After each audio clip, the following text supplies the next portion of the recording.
이 거짓말을 신청하면 그 하인은 다 악하게 된다. 관원이 거짓말을 신청하면 그 하인들이 다 악하게 된다. 라는 말인데, 이는 통치자가 거짓말을 들어주면, 한 나라를 다스리는 통치자가 거짓말을 쏘가서 들어주든가, 그렇지 않으면 얼굴을 보아서 거짓말인 줄 알면서도 그걸 들어주게 되면 걷잡을 수 없는 거죠.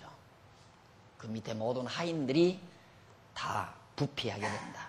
악하게 될 수밖에 없다. 그냥 결국 나라가 부패하는 것. 운물이 맑아야 아랫물이 맑다는 말이 있죠.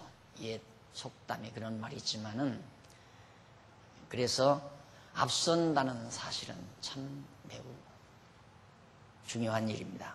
앞선 자들의 생활이라고 하는 것. 앞선 자가 본모술수로 권력을 얻고 부귀영화를 누리게 되면 모든 백성들이 그 길로 빠져나가는 거죠. 요즘 지금 현 정부가 부패, 타락, 정치인들의 부패, 그걸 바로잡으려고 얼마나 노력을 했습니까?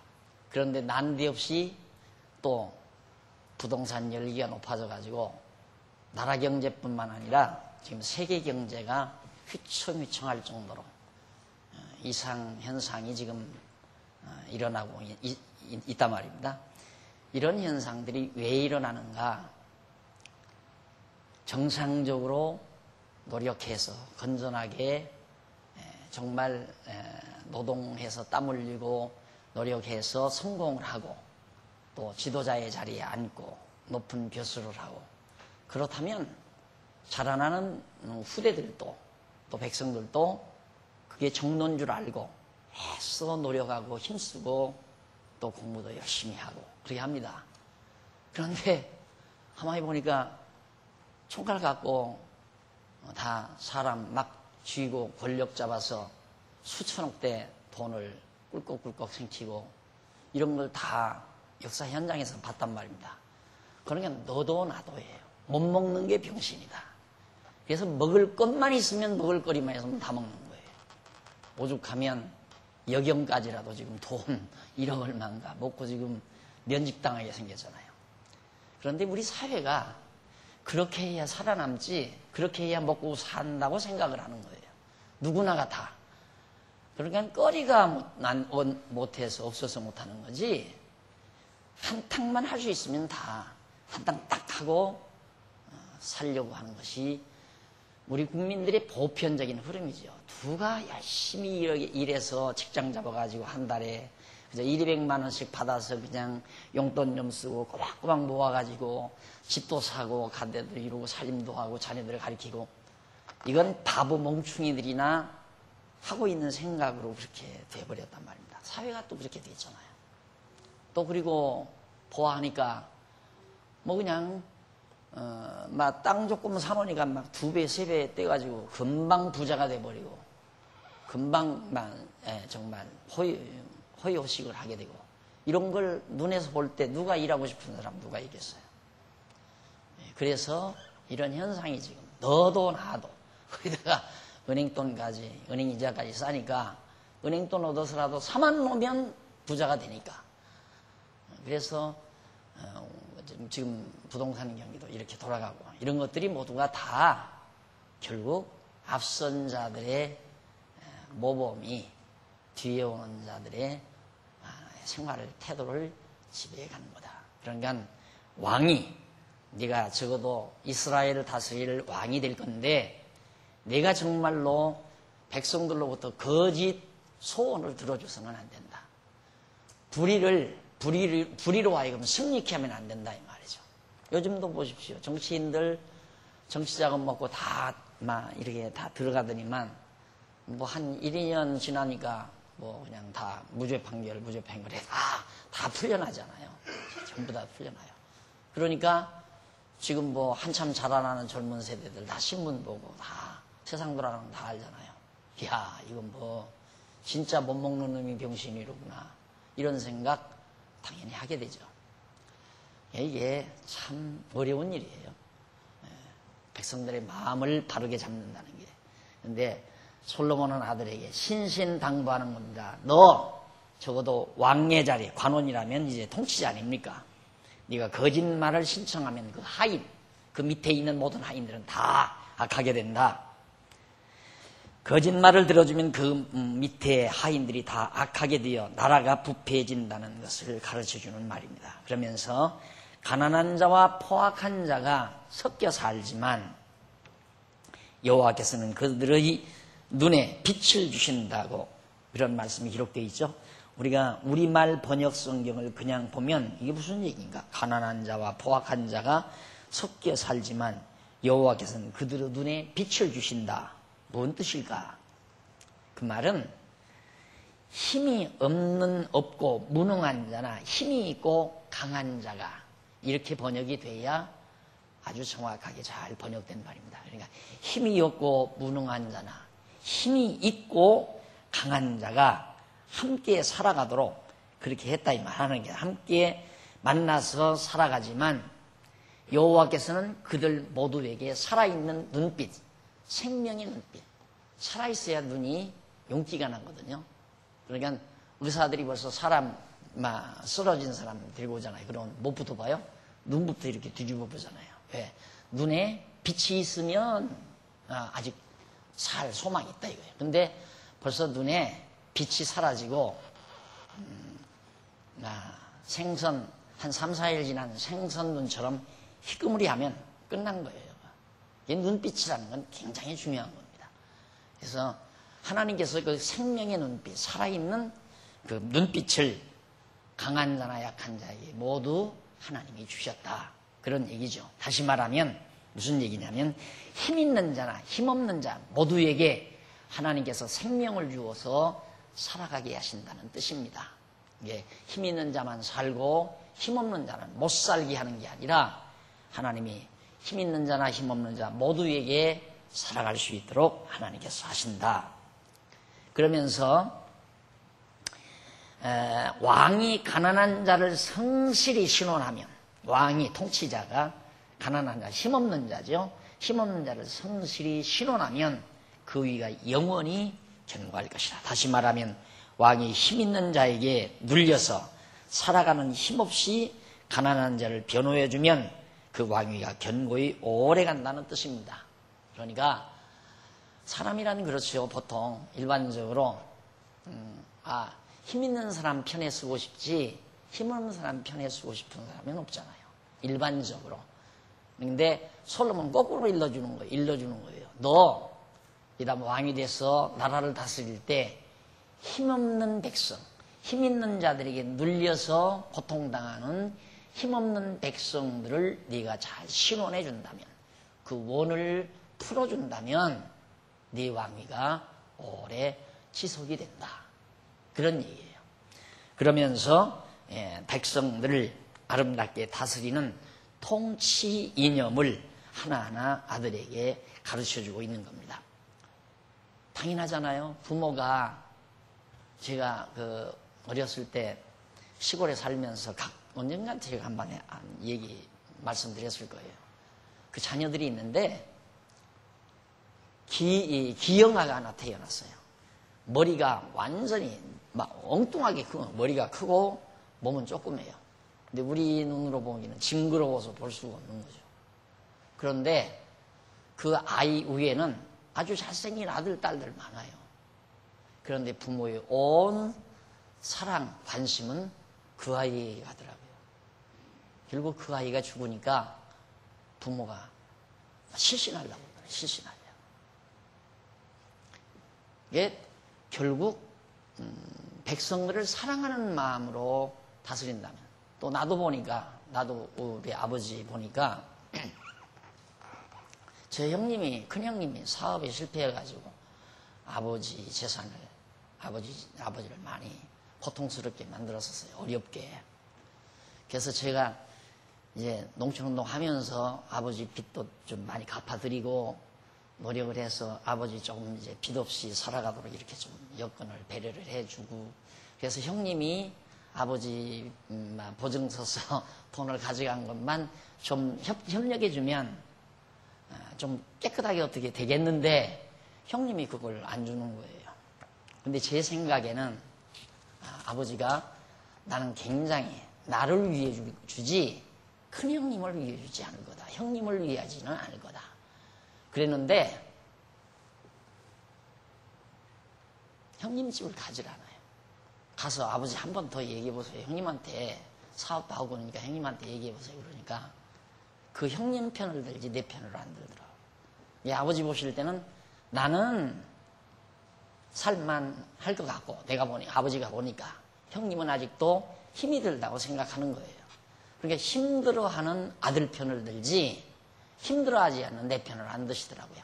근데 내 입장에서는 그래도 내가 아버지 빚도 갚아드리고 아버지에게 많은 이렇게 도움을 드렸으니까 아버지는 내 편을 들어서 좀 내 짐을 가볍게 해줄 수 있도록 형님에게 가서 돈을 좀 받아오겠지. 그때 제가 깊이 느낀 것이 부모라고 하는 건 자녀들에게 어떤 당신에게 해준 그 여건에 따라서 자식에게 관심이 가는 게 아니라 10손가락 물어서 하나 푸는 손가락 없다는 말 어른들한테 많이 들었거든요. 그거 보니까 부모의 관심은 가장 힘들어하는 자식에게 관심이 있겠구나. 하나님의 섭리가 바로 그거 아니겠어요? 그러니까 솔로몬이 지금 아들에게 말하는 것도 그거예요. 거기에 바로 관심을 두어라. 근데 내가 우리 교회를 다스리면서 참 안타까운 게 뭐냐면 이게 교회라고 하는 건 이제 힘 있는 분들이 좀 힘이 있다고 하는 분들이 정말 연보를 해서 힘없는 분들의 짐을 지고 모두가 다 말씀 안에서 같이 정말 즐겁게 힘 얻어 살아가도록 하는 게 이제 그게 난 교회라고 생각을 하거든요.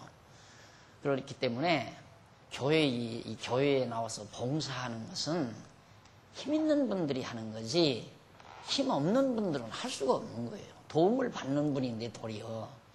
그런데 그렇게 생각을 안 하고 뭔 말을 하느냐면 요즘도 이제 우리 노회사나 그런 일이 있는데 돈 있어야 장모하냐 이거야. 돈 없으면 집사 못하느냐. 이러고 딱 대들면 얼른 듣는 사람은 장로나 집사가 무슨 벼슬인 줄 알고 그러니까 벼슬로 생각을 하니까 저는 돈 많으니까 벼슬자리 하나 줬구나. 그렇게 세속적으로 생각하는 거거든요. 그게 참으로 참 저로서는 아무리 납득을 시켜도 그래서 내가 힘없으면 봉사할 수 있는 힘이 없으면 집사하지 마세요. 집사라고 하는 것은 짐을 지는 일인데 짐 지는 일이라면 집사도 마찬가지고 권사도 마찬가지고 장로도 마찬가지예요. 짐 지는 일 아니에요. 교회 어려운 일 있으면 다 짐지고 연보해서 어려운 문제들 다 풀어가고 그래서 어려운 성도들 힘없는 성도들이 큰 부담 느끼지 않고 와서 하나님 말씀 배우고 정말 서로 사랑을 느끼고 저 힘 있는 분들이 교회를 이렇게 봉사해서 우리가 좋은 처소에서 이렇게 더운 때에도 에어컨 바람을 우리가 타면서 에어컨 바람에 의지해서 덥지 않게 서늘하게 하나님 말씀 배울 수 있구나. 이렇게 고마운 마음을 갖고 또 그런 고마운 마음을 갖는 힘없는 자들에게 그래도 나는 내가 남에게 도움받을 정도는 아니고 내가 남을 도와야 되겠다라고 생각되는 분들이 연보 좀 인색하게 하지 말고 조금 이렇게 좀 해서 그렇게 해나가는 게 교회인데 그 말을 못 알아듣는단 말입니다. 그 말을. 그렇게 힘 없으면 집사하지 말라고 해도 푸르풀 집사 지망해놓고 같이 그러면 힘을 모아서 일합시다 하면 돈 내라고 한다고 또 난리고 누가 돈을 내라고 그래요. 한다고 했으니까 내라고 그러지. 집사한다는 말은 연보해서 교회를 하겠다 그 말 아니에요. 그럼 연보해서 교회를 하겠다고 했으면 하겠다고 하고 집사 지망에 했으니까 연보하십시오. 이 얘기 당연한 거 아니겠어요? 억지로 누가 연보하랬나요? 하고 싶으면 하고 하기 싫으면 말라는 건데 그게 제일 지금 제가 아직도 우리 교회에 그게 아직 보편화되어 있지 않아요. 이걸 빨리 그래도 이 저녁 수요일 저녁에 나오시는 분들은 다 그래도 앞장서서 일하시는 분들이 대부분 아니에요. 그걸 성도들에게 잘 어린 성도들에게 이해를 시키고 납득을 시켜서 무슨 장모 집사 권사가 벼슬인 줄 알면 안 돼. 벼슬 아니에요. 장로가 얼마나 정말 그 사명감 없고 성도 사랑하는 마음 없으면 바보짓이에요, 그거. 멍충이 바보나 장로하지, 인간적으로, 인간 계산으로 따지면. 권사도 마찬가지죠. 집사도 마찬가지고. 그 생돈, 그 돈 때문에 이 세상 다 사는 사람들이 다 돈 때문에 살잖아요. 그런데, 돈 벌어서 몇십만 원, 몇백만 원씩 그렇게 연보하는 거. 그 바보 천치나 하지. 그거 낸다고 복이 쏟아져요. 그거 낸다고 누가 알아주기를 해요. 사회 기부단체에다가 돈 몇백만 원만 내보세요. 신문에 나고 뭐, 지방지에 나고, 텔레비 타고 난리 아니에요. 근데 교회에서 여러 개 해봤댔자, 연말에 가서 요즘에는 이름이라도 하나 올리죠. 이 장모님이 얼마 했습니다. 이 권사님이 1년 동안 얼마 했습니다. 요즘에는 이제 지난해부터 그거나 하나 할까? 과거에는 뭐 누가 얼마 했는지 누가 알아주기나 해요? 아무도 모르죠. 그러니까 정말 이게 바른 거 아니에요? 있는 분들은 좀 힘 있고 있는 분들은 좀 내놓고 연보하고 힘없고 어려운 분들은 못 내는 거지 어떻게 그분들한테 짐지워요. 그렇게 하라는 거예요. 쉽게 말하면 아들한테 신원해줘라. 어려운 사람, 힘 있는 사람에게 눌려서 사는 어려운 사람들을 정말 큰 부담 지지 않게 내가 그들을 돕고 들어주거라. 이게 지금 솔로몬이 아들에게 하는 말인데, 아이고 집사 떨어지면 어떡해. 집사가 벼슬인 줄 알고. 집사라는 게 계속 내가 일사자예요. 일사자. 스승사자도 아니라니까. 맡을 집자. 일 맡은 거란 말입니다. 쉽게 말하면 일꾼이 일꾼. 그런데 그걸 그렇게 이상야릇하게 생각해가지고 야 집사 떨어지면 집사님만 무슨 벼슬이나 되는 것처럼 내가 집사 하나면 아줌마 그럴지도 모르고 누구 엄마 그럴지도 모르고 그런 생각으로 한다면 우리가 정말 이쁜 교회 만들기 힘들어요. 이게 우리부터 여기 계신 분들부터라도 정말로 내가 앞장선 지도자라고 생각한다면 어린 성도들, 힘없는 성도들에 대한 애절한 사랑이 있어야 돼요. 내가 조금 들쓰면 힘없는 분들에게 도움이 된다.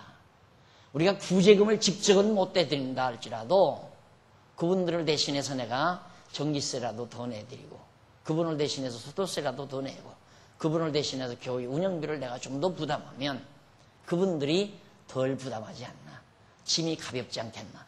이런 사랑. 그리고 내가 연보함으로 어린애들을 진리 안에서 말씀으로 잘 양육할 수 있는 그런 좋은 교육 재료라든가 교육할 수 있는 시설이라든가 또 교육하는 모든 재정이라든가 이런 데 충당해서 우리가 정말 어린 영혼들을 주 안에서 잘 양육할 수 있다는.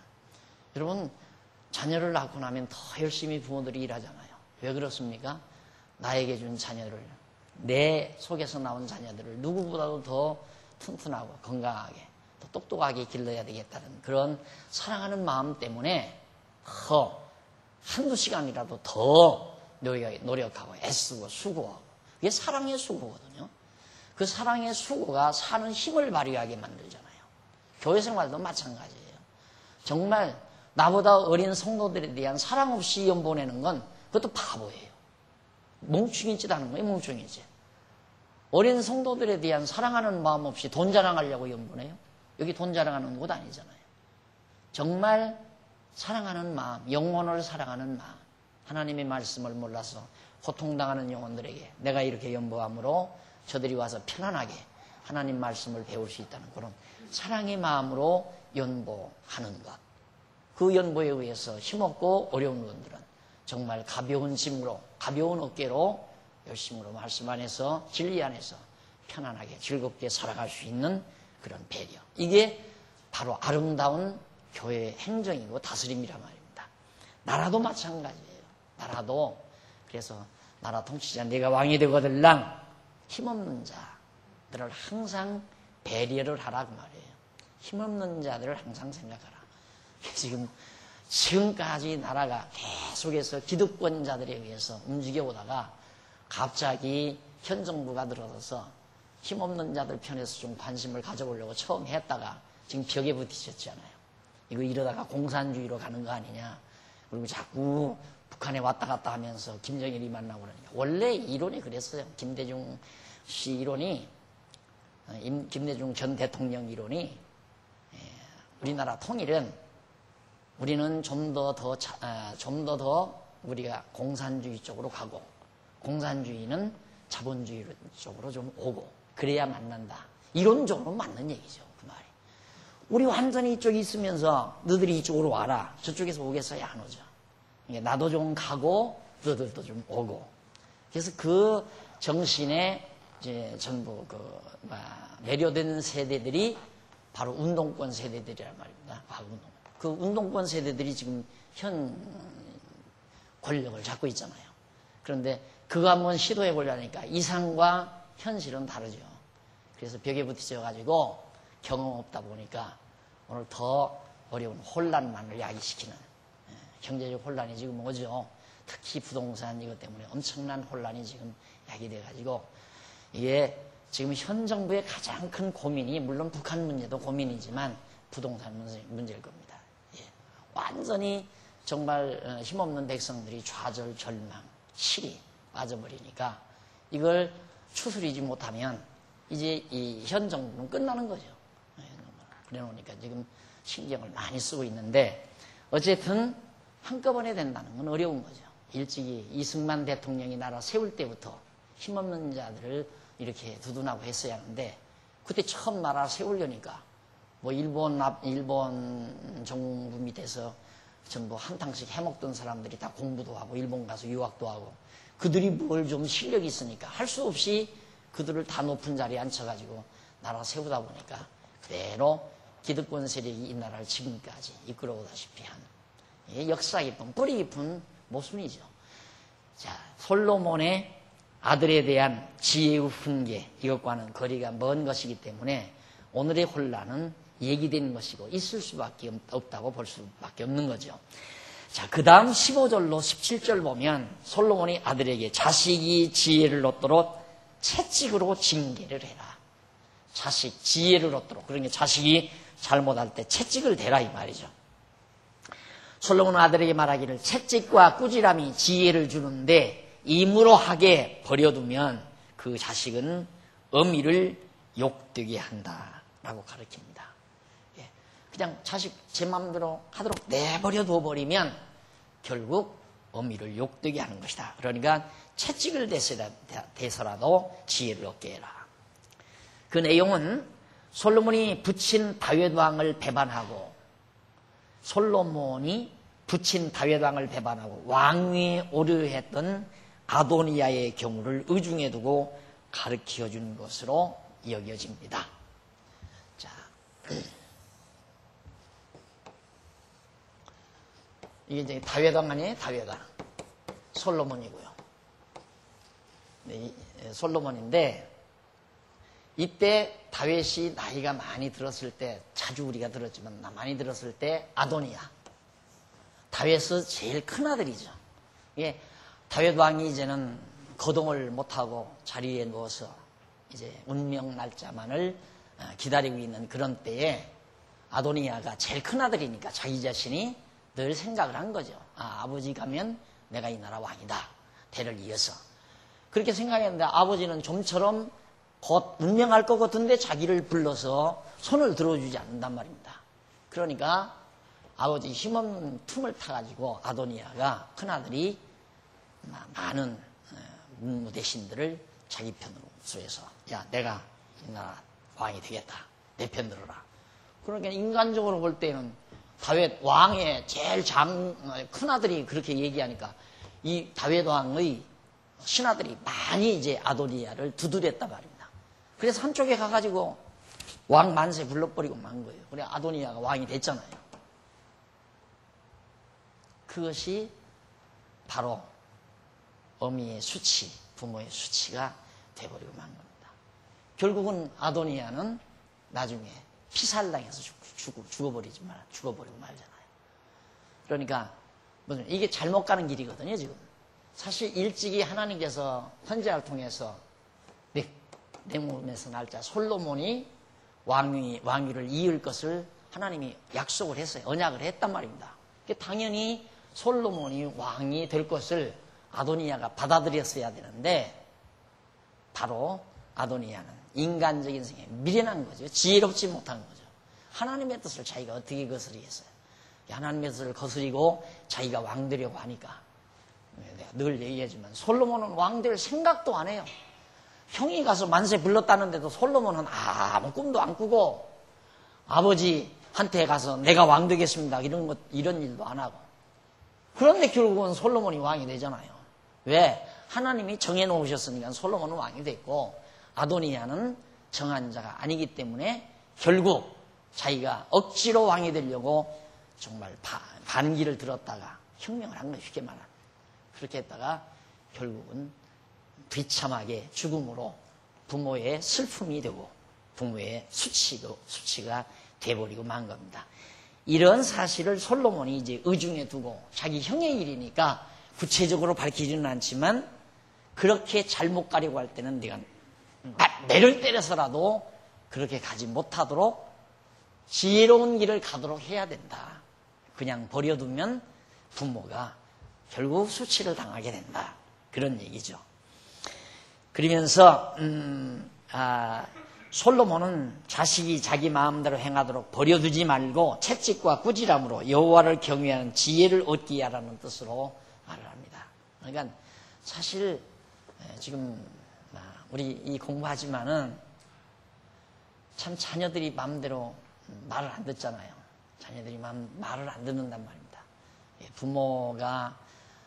부모의 심정으로는 저놈들이 정말 예수를 믿고 하나님을 경외하면서 그렇게 꼭 살아야 되는데 교회도 안 가려고 그러니까 교회도. 이게 이제 부모님들의 참 고충이죠.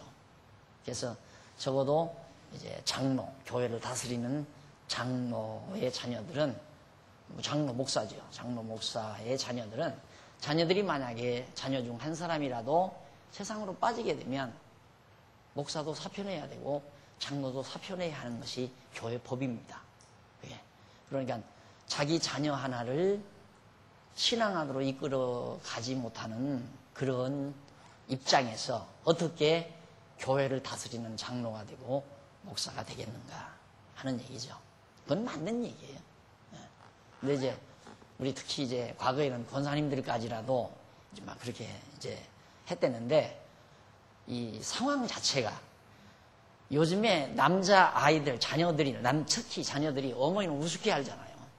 엄마가 때리려고 와서 꼭 와서 딱 껴안고 엄마 왜 그래? 정신 차려. 엄마 왜 그래? 그러면 꼼짝 못하게 하니까 엄마의 말은 자녀들이 듣질 않아요. 이제 그래서 그렇게 되다가 보면 참 교회 일꾼 세우기가 참 힘들고 그래서 장모 목사에 한해서만 이제 자녀들이 신앙 안에서 안 살게 되고 세상 밖으로 나가면 사표 내든가 휴직을 하든가 하라는 것이 교회 법입니다. 그래서 항상 나는 혹시 우리 교회 장로님들 가운데 그러면 어떡하나 하는데 지금은 아직 그렇게 심각한 우리 당회원들 어느 분 같아요. 우리 당회원들 자녀들이 가능만 하면 우리 당회원들 자녀들이 잘 신앙 안에 커서 각 분야에서 봉사도 하고 정말 귀한 직책도 받아가지고 일들을 할 수 있는 그런 자녀들로 자라나갔으면 하는 바람을 가지지만 그것도 억지로 안 되잖아요. 근데 안 하면 몽둥이로는 안 때리지만 회초리로는 때리라고 그래서 성경에 회초리로. 그래서 될 필요는 있다고 저는 생각합니다. 어떻게든지 때려서라도 바른 길이니까.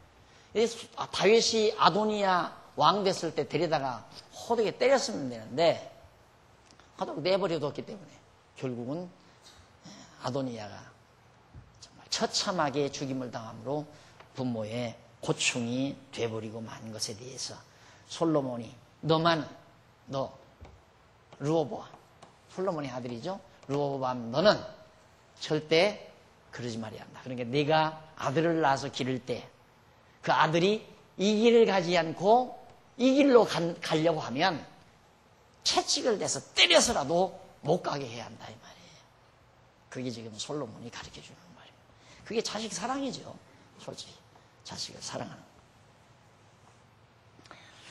그 다음 이제 그러면서 악인이 많아지면 죄도 많아지는데 의인은 그들의 망함을 볼 것이라고 그렇게 가르쳐줍니다. 다시 말하면 여호와의 정하신 뜻을 따르지 않고 거역하는 악인이 많아지면 다윗 왕가를 반역하는 자들도 증가할 것이지만 여호와의 정하신 뜻을 따르는 의인은 그들의 멸망당함을 보게 될 것이다.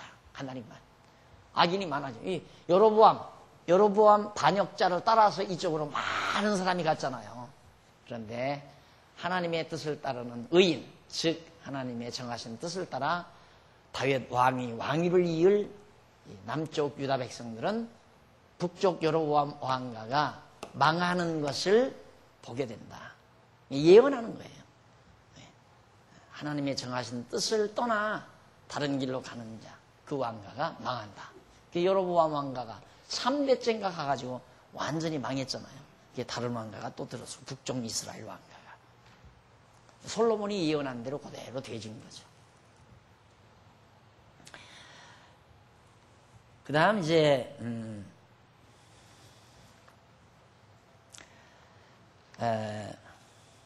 그러면서 아들에게 내 자식을 징계하라. 내 자식을 징계하라며 그리하면 그가 너를 평안하게 하겠고 또 내 마음에 기쁨을 줄 것이다. 여기서 징계란 교훈, 가르침, 그걸 말하는 거죠. 여호와 경외하기를 가르쳐라 이 말이에요. 이 길 가도록 가르쳐라. 하나님의 정하신 뜻을 따라 살아가도록. 곁길로 가는 것 채찍을 대서라도 맞게 되면 결국 부모의 기쁨과 평강이 되어진다.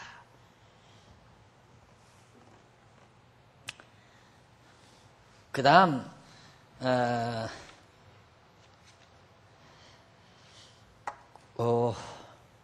그렇게 해서 17절까지 결국 솔로몬 아들에게 나라의 왕위를 오랫동안 견고하게 하는 지혜에 있어서의 훈계, 어떻게 하면 나라가 형통하고 나라의 왕위가 오래 지속이 되는가. 결국 이 길을 가야 하나님 여호와의 뜻을 따라 살아가는 이 길을 가야 결국 이 왕위가 오래 가죠. 다윗 왕위를 오래 가잖아요. 그래서 그 아들 항상 이거 주의하라고 그랬죠?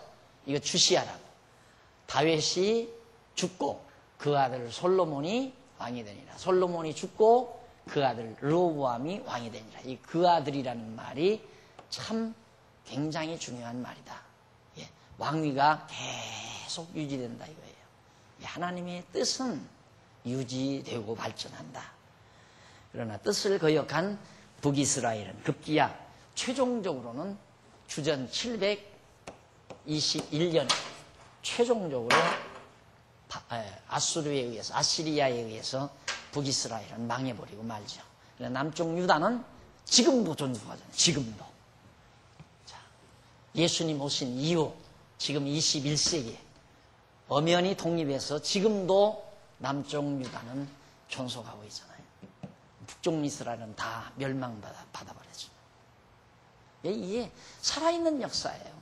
우리들이 이게 너무 하나님께서 광대한 역사, 이 수천 년의 역사를 지금 우리가 감추려서 지금 정리하고 있잖아요. 근데 우리는 겨우 사는 것이 잘해야 60, 70년, 70, 80년 산단 말입니다. 그 어간에 이런 하나님의 역사 섭리를 꽉 믿고 그렇게 살아야 되는데 그 짧은 역사 속에 우리는 성질이 급하잖아요. 내 자식 때에도 생각지 않고 손자 때에도 생각지 않고 우선 내 당대 오늘 기도하면 내일 아침 이루어지고 오늘 열심히 기도하면 하나님께서 지금 응답해주고 내가 지금 막 돈 벌고 싶으면 막 돈 벌 수 있게 해달라면 하나님께서 그냥 근사한 사업지 하나를 한 달 사이에 그냥 딱 하나 이루어주시고 이런 식의 생각을 가지고 신앙생활을 하니까 전혀 거리가 먼 거죠. 예. 우리가 정말 이 살아있는 역사, 이건 뭐 지금 우리가 눈으로 보고 현재도 경험하는 역사란 말입니다. 예. 절대 자녀들 곁길로 가고들랑 가만 놔두지 않고 어떻게 했으라도. 예. 내가 언젠가 한번 그 얘기 했을 거예요. 예. 전에 우리 여기 무슨 입당식 때인가 뭐 했을 때 중공식 때인가요? 중공 예배 드릴 때인가 설교한 친구 있죠?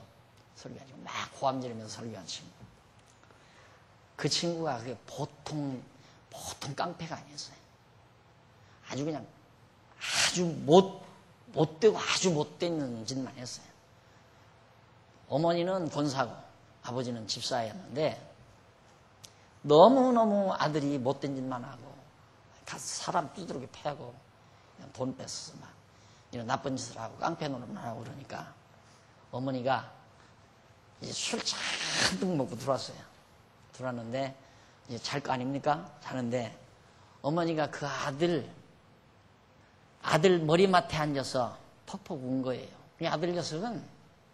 아들 녀석은 그것도 모르고 술이 건죽돼가지고 잔 거죠. 어머니는 머리맡에 앉아서 얼굴을 들여다보면서 펑펑 울면서 하나님께 기도를 하는 거예요. 근데 이 녀석이 자기가 그래요. 얼마를 잤는지 자고 또 약간 의식이 있는데 뭐가 둥둥 얼굴에 떨어지더라, 비 오듯이.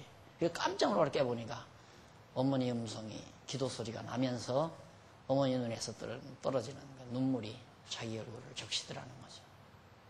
그때 그만 돌변해버린 거예요. 그래가지고 그렇게 목사가 돼서 총회장까지 했다고 그러더라고요. 다른 총회에서. 사람 된 거죠. 그러니까 참 아들 제대로 만든다는 게 쉬운 일은 아니죠. 그만큼 부모로서도 확신이 있어야 되고 또 자식에 대한 그런 열정이 있어야 되고 그런 건데 솔로몬이 지금 아들에게 이렇게 애절하게 당부하는 것은 솔로몬은 알잖아요. 지금 아버지 때도 경험해 봤고 아버지 때 솔로몬 이 사울 왕이 다윗을 죽이려고 얼마나 난리쳤어요. 솔로몬이 그 역사는 알죠. 아버지 역사니까. 그런데도 도리어 죽이려고 했더니 이건 왕이었고 다윗은 하나의 형편없는 하나의 목동이었고 힘도 없고 그런데도 사울은 멸망당했고 다윗이 자기 아버지 다윗이 왕위에 올라가게 됐단 말입니다. 거기서 하나님의 능력을 이 솔로몬이 다 알게 되는 거죠. 또 그런데 자기 당대에 그걸 경험하잖아요. 형 아도니아가 왕위에 오르려고 벌써 만세 불러서 다 왕 다 돼버렸는데 형은 솔로몬이 죽인 것도 아니에요. 아도니아는 망해버리고 자기가 왕위에 올라앉음으로 확신 속에서 솔로몬이 지혜를 얻은 거예요. 아, 여호와 경외하는 것이 최고의 지혜로구나. 그래서 이제 아들한테 신신당부하는 내용이 바로 이 잠언서란 말입니다. 이 잠언서 전체가 하나님이 주권성 찬양이라고 그랬죠. 그러니까 너 왕이 되더라도 내 마음대로 하지 말아라 그 말이에요. 하나님 여호와 경외하고 하나님 뜻 따라 백성들을 다스려야 나라가 형통하다. 그런 뜻이거든요. 그 다음 29장 18절로 17절에 보면 경계해야 할 자와 안전함을 얻을 수 있는 길을 가르쳐 줍니다. 너 나라를 다스릴 때 꼭 네가 경계해야 할 사람이 있다.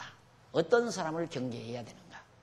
한번 내가 어떤 노인어른을 하나 알게 됐는데요. 그분이 나한테 나를 어떻게 봤는지 내가 그때 한번 개척 초기에 자그만 짜바나가지고 늘 출근할 때입니다. 근데 내 사무실에 어떤 노인어른이 한 분 와가지고 내 소식을 듣고 와가지고 백장로님 말고 나를 그렇게 이뻐해요. 이 양반이. 그러더니만 나한테 그래요. 박 목사님 앞으로 세상 살 때 절대 사람을 붙들려고 쫓아다니지 말라고 그러더라고요. 쫓아다니지 말고 당신 곁에 오는 분들을 소중히 여기고 살으라고 그 얘기를 해요. 그래서 가끔 내가 그 생각을 해요. 그런 생각, 그분이 했던 얘기가. 그분은 무슨 하나님 경외하는 사람도 아닌데 세상을 살면서 결국 얻어진 지혜거든요. 방법적으로 얻어진 지혜란 말입니다. 예, 내가 사람을 쫓아간다는 것은 그 사람에게 아쉬우니까 쫓아가는 거 아니겠어요? 그 말을 바꾸어 솔직히 말하면 그 사람을 이용하고 싶어서 언젠가는 이용하고 싶어서 아, 저 사람 돈 많다. 그러면 내가 저 사람을 쫓아간다. 그 말은 내가 어려울 때 돈 좀 빌려 써야 되겠다. 이런 어떤 계산 속이 있으니까 가서 그 사람을 자꾸 부른단 말입니다. 그런데 사람이 내 곁에 올 때에는 그 말은 뭐냐면 오는 것도 나는 그 노인의 말에다가 나는 덧붙였어요. 내가 힘 있을 때 오는 것보다 힘 없을 때 오는 분. 내가 힘 없고 나약할 때 곁에 오는 분. 그분이 소중한 분이다. 이 생각을 그때 그 당시 처음 교회 개척할 때였으니까. 그러니까 힘 있을 때야 또 나 이용하고 싶어서 나한테 오는 사람이 있을 거 아니겠어요. 그렇다고 해서 뭐 힘 있을 때 온다고 다 그런 건 아니지만, 내가 후배한테 강의를 후배가 목사 되면서 나한테 신방을 해달라고 그러더라고요. 신방을 해가지고 가서 나도 그 비슷한 얘기를 했어요. 이단 목회할 때 아무것도 생각하지 말고 그냥 성경 연구에서 하나님 말씀만 순수하게 잘 가르쳐가지고 오시는 성도들로 하여금 평안하고 기쁘고 즐겁게 살아가도록만 해줘라. 그러면 당신도 즐겁고 편안할 거다. 솔로몬이 지혜를 얻어서 그 지혜를 가지고 있으니까 솔로몬의 지혜의 말을 듣고 막 얼마나 많은 사람이 오더냐. 그러니까 당신도 지혜의 말씀만 잘 간직하고 있으면 성도들이 그 말씀 때문에 올 거고, 오는 성도들은 정말 아름다운 성도들일 거고, 그렇게 목회하도록 하라고. 그렇게 후배에게 말하지만 저도 역시 그렇게 목회를 합니다. 제 표준은 나를 필요로 해서 오시는 분. 근데 나를 필요로 하는 건 난 돈은 없잖아요. 그러니까 돈 꾸러오지는 않을 거란 말입니다. 그렇다고 해서 내가 세상 권력이 있어서 대통령 빽이 있어가지고 당신 뭐 문제 있어? 아, 내가 청와대로 전화 한 통화 해줄게. 따라랑 하고 해결해 줄 능력도 없고. 아무것도 없잖아요. 그러니까 나를 필요로 한다는 말은 하나님 말씀 필요로 한다는 얘기거든요. 그분들, 오시는 분들 무시하지 말고 소중하게 생각하고 사랑하면서 아끼면서 거짓말 가르치지 말고 깨끗하고 순수하게 솔직담백하게 가르쳐주면서 함께 즐겁고 편안하게 살다가 하나님 부르신 날 가면 되잖아요. 제일 행복한 삶이라고 저는 그렇게 평가를 하고 있어요. 가장 행복한 삶이 뭐냐? 순수하게 만나서 함께 순수하게 만난다는 말은 서로 이용하려고 하는 음모 없이, 음흉한 생각 없이 정말 서로 사랑함으로 만나서 한평생 하나님께서 부르시는 날까지 속이지 말고 이용해 먹지 말고 서로 아끼고 소중하게 여기면서 함께 기뻐하고 즐거워하면서. 그래서 내가 요즘에는 진리자유라는 말을 많이 쓰죠. 많이 쓰는데 한때는 또 진리와 함께 기뻐하기를, 진리와 함께 기뻐하기를, 그런 말을 내가 책 드릴 때 날들어 사인해달라고 그 말을 많이 쓰거든요. 진리와 함께 기뻐하기를. 참 좋은 얘기죠. 우리가 하나님 말씀을 이렇게 배우는 것은 이 진리 아니에요? 진리와 함께 우리 함께 즐거워하기 위해서 지금 공부하는 거란 말입니다. 그렇게 살다 가는 거예요. 네, 여기서 뭐 시기하고 질투하고 뭐 잘했다 못했다, 뭐 교회 일이 사람들이 하는 일이다 보니까 실수도 안 하는 거죠. 행정에 조금 미스도 있는 거죠. 그걸 가지고 뭐 옳은 일이냐 그런 일이냐 하고 막 똑똑한 척하고 막 따지고, 뭐 좀 틀렸으면 잘못했으면 그거 잘못된 이렇게 하면 더 좋겠네요 하면 되잖아요. 그런데 뭐 그렇게 뭐 잘못했느니 어쨌느니 금방 뭐 교회가 다 뭐 수렁으로 빠져 들어가는 것 마냥 난리를 치고. 지상교회 완전한 교회 없어요. 다 불완전해요. 그러니까 지상교회 우리 교회 잘못되는 거 있기 마련이에요. 없다면 천국이죠. 여기가 하나님 나라고. 그러니까 그 교회 안에 조금 뭐 잘못되는 것 같고 막 따지고 그걸로 막 무슨 뭐 대단한 거나 발견한 것처럼 막 지지고 볶고 그러지 말고, 우리 같은 사람 어디서 만나요? 안 그래? 지금 우리들 같은 이런 만남을 어디서 하느냐 말입니다. 소중한 만남 아름답게 만났으니까 서로 아끼고 사랑하면서, 누가 집 무겁게 지는 듯 싶으면 내가 좀 더 나누어 줘주고, 그러면서 살다가 즐겁게 살다가 하나님 오라 하실 때 편안하게 가면 가장 행복한 삶인 것을, 그게 바로 제가 교회를 이끌어 나가는, 다 이런 데서 지혜를 얻은 거죠. 뭐 하나님 말씀 이런 데서. 나라 다스리는 방법이나 교회 다스리는 방법 다 똑같은 거 아니에요? 똑같은 지혜지. 하나님 말씀만 바르게 가르쳐 드리면 곁길로 가지 않고 하나님의 정하신 뜻을 따라서 우리가 살아나감으로 정말 나라가 편안하듯이 교회도 편안하고 즐거워진다. 그래서 경계해야 될 자, 어떤 자를 경계해야 되는가? 우리 교회 안에서 경계할 자가 있어요. 누군지 한번 보십시다. 어떠한 자인지.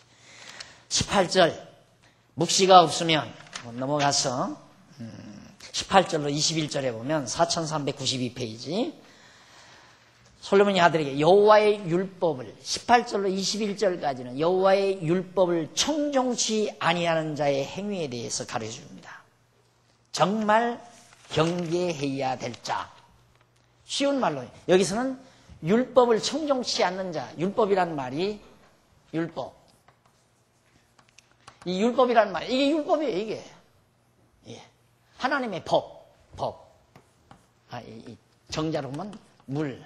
이 법이죠, 법. 물 흐르듯이 간다. 물이 흐르듯이 갈 것자. 물 흐르듯이 가는 게 법인데, 어떻게 흐르듯이 가는가? 하나님이 정해놓으신 길로 가게끔 돼 있다, 이 말이에요. 그 길로. 그게 법이에요. 그러니까 이 길을 듣지 않는 자, 다시 말해서 이렇게 해가시는 하나님의 말씀을 듣지 않는 자는 경계를 해라. 그걸 안 듣으면 이쪽으로 갈 거 아니에요. 더 쉬운 말로 말하면 공부 안 하는 사람은 경계를 해라. 꼭 명심해야 됩니다. 여기 나보다 젊으신 분들 있잖아요.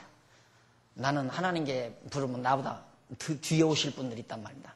나보다 뒤에 오실 분들 오늘 저녁 이 강의 꼭 명심하세요. 우리 상한중앙교회에서 공부 안 하는 분, 그런 분을 장로로 세우거나 집사로 세우거나 권사로 세우거나 그런 사람을 교회학교 교사로 세우거나 절대 안 돼요. 그건 정말 경계해야 돼요. 아무것도 모르고 하나님의 정하신 법을 모르면, 하나님의 정하신 이 법도를 모르면, 법을 모르면 자기 생각대로 하려고 그래요. 자기 생각대로. 자기 뜻대로 하려고 하고. 그러니까 결국 교회에 파탄을 일으키고 마는 거죠. 그래서 정말 경계해야 될 자. 쉬운 말로 우리 교회에 오셔서 공부 안 하시는 분, 성경 공부 안 하시는 분, 제일 위험한 분이다. 무서울 정도로 위험한 분, 몸이 숨짓할 정도로. 솔직히 제가 우리 교회에서 다른 건 좀 무서운 거 없는데, 오전 예배, 이제 주일 예배 딱 드리잖아요. 드리고 딱 밖에 나가면 여기 안 들어오고 밖에 돌아다니는 분들이 있어요. 그냥 오후에도 여기 안 들어오고 공부 안 하고 밖에 돌아다니는 분들이 있어요. 물론 그날 당번이라서 일하시느라고 돌아다니는 분들은 물론 있죠. 그런데 그게 아니고 그냥 밖에 빈들빈들 돌아요. 섬찟해요. 솔직한 얘기로 섬찟해요. 아유, 저분이 우리 교인이 될 수 있을까? 말이 안 되는 거예요. 그건. 있을 수가. 어떻게 교회 와가지고 저 밑에 앉아서 차나 마시고 앉아있고 애들하고 놀고 앉아있고 이런 분들 많다고 그래요. 나는 여기서 강의하니까 모르니까 그러는데 안내하시는 집사님들이나 장로님들 얘기 들으면 밑에 로비에 안 그러면 저 밖에서 그냥 빈들빈들 돌아다니고 그런 사람들. 여러분, 제가 경험했잖아요. 교회 문제가 딱 생기면 그분들이 앞장서요. 참 묘하죠. 교회에 문제가 생기면 열심 없던 분들이 그렇게 열심히 나요. 대단한 열심이 나요. 열심 없던 분들이. 그게 이제 참 기현상이죠. 대단한 기현상.